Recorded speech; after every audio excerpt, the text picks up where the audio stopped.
And so this is available at Boys Town Press and on Amazon. Yep. And so schools, teachers can have it. Probably homeschoolers can.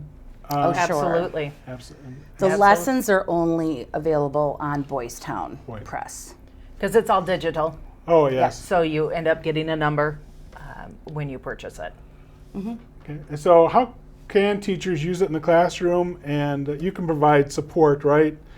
Do you do things like go into and show them how to do it? And We do presentations absolutely, and stuff? we absolutely would. We're still in the early stages of those things.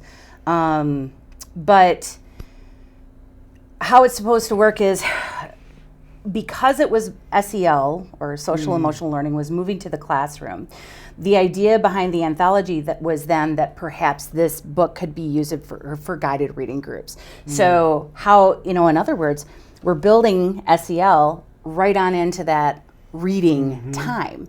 And then it really becomes dual purpose.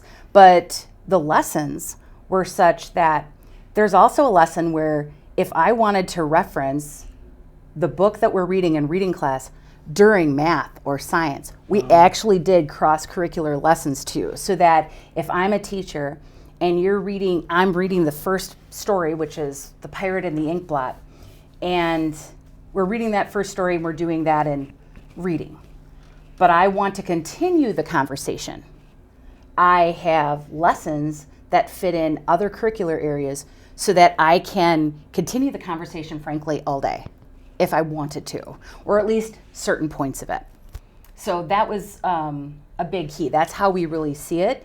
But if that didn't work with a school, again, this is where the professionals, even just therapists in the community or people who work for social services, what have you, it would be really appropriate for people to read these one-on-one or with a small group and have those conversations or use those lessons as the activity that the group or the individual then engages in to help internalize the lesson.